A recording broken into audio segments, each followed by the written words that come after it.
తిలకుంటూ బాధల్ని వీక్షించి కిష్కింధకే తెంచి శ్రీరామ కార్యార్థమై లంకకే తెంచియున్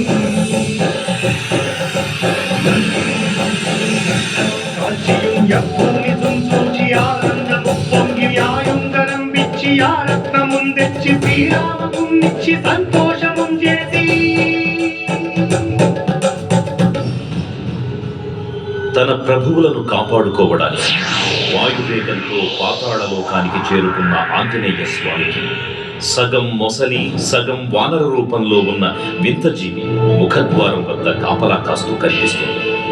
ఆ జీవి మకరధ్వజుడు అనే తన పుత్రుడు మహాసముద్రాన్ని దాటుతుండగా నీటిలో పడ్డ తన స్వేదబిందు ఒక మొసలి గ్రహించడం వల్ల జన్మించాడని తెలుసుకొని ఆశ్చర్యపోతాడు హనుమంతుడు. తన పుత్రుడిని యుద్ధంలో ఓడించి పాతాళలోకంలోకి ప్రవేశిస్తాడు.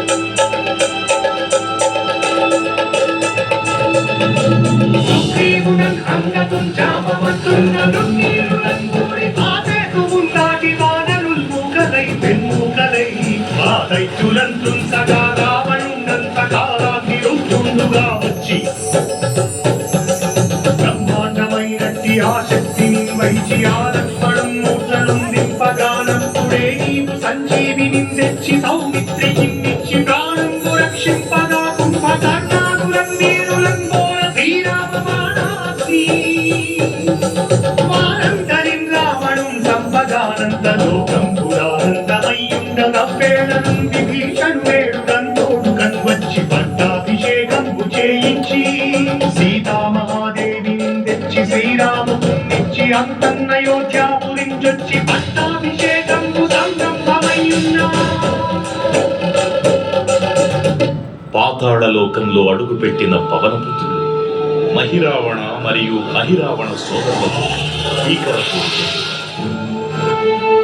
5 దిక్కులలో ఉన్న 5 దీపాలను ఒకేసారి ఆర్పడం ద్వారా మాత్రమే వారి మరణం సంభవిస్తుందని చెప్పగా అప్పుడు మహాబలి 5 ముఖాల ధారణ చేసి పంచముఖ ఆంజనేయునిగా అవతరించి ఏకకాలంలో 5 దీపాలను ఆర్పివేసి ఆ దుష్ట సోదరులను తుదముట్టిస్తారు.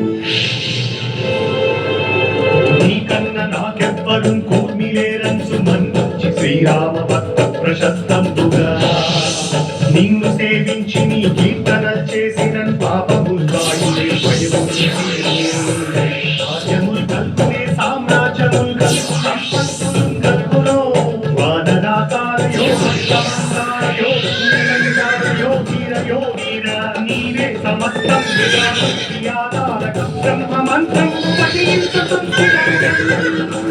వచ్చదేహంబును దాచి శ్రీరామ శ్రీరామయంతున్ మనకు పూతమైన ఎప్పుడు తప్పకన్ తలపు నా జిహ్వయందుండి నీ దీర్ఘదేహము త్రైలోక్య సంచారివై రామనామాధ్యారివై బ్రహ్మతేజస్సున గౌతనీ జ్వాల కల్లోల వీర హనుమంత ఓంకార శబ్దంబులన్ భూత ప్రేతంబులన్ వెంటి సాశంబులన్ శాకిని రాకిని చాదులన్ గాలి దెయ్యంబులన్ నీవు వారమ్ములన్ దుట్టి నేరం వరడు పట్టి నీ ముష్టి ఘాతంబులన్ బాగుదండంబులన్ దోమఖండంబులన్ నుంచి కాలాన్ని రుతుండవై నీవు బ్రహ్మ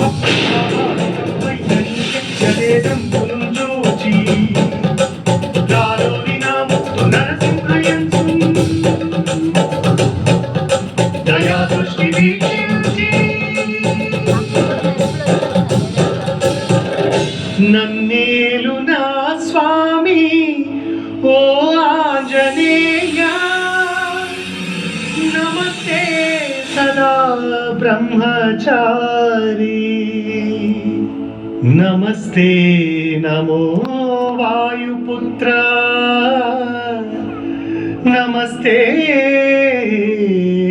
నమః. తూర్పు దిక్కున చూసే శ్రీ హనుమాన్ ముఖం సర్వపాపాలను హరించేదిగా, దక్షిణ దిక్కున చూసే శ్రీ నరసింహుని ముఖం శత్రుభయాన్ని పోగొట్టి విజయం చేకూర్చేదిగా, పశ్చిమ దిక్కుని చూసే శ్రీ గరుడ ముఖం భూత ప్రేత తాంత్రిక భయాలను పోగొట్టేదిగా, ఉత్తర దిక్కు వైపు చూసే శ్రీ వరాహ ముఖం గ్రహదోషాలను హరింపజేసి అష్టైశ్వర్యాలను అందించేదిగా, ఆకాశం వైపు చూసే శ్రీ హయగ్రీవ ముఖం విజ్ఞాన విజయాన్ని ఉత్తమ జీవిత భాగస్వామిని అందించేదిగా పురాణాలు చెబుతున్నాయి. కావున భక్తులారా, అన్ని విధాలుగా మనలను ఆపుకుని శ్రీ ఆంజనేయ స్వామిని మనసారా స్మరించుకుని ధరించండి. శ్రీ శ్రీ శ్రీ మహావీర బజరంగ బలికి జై.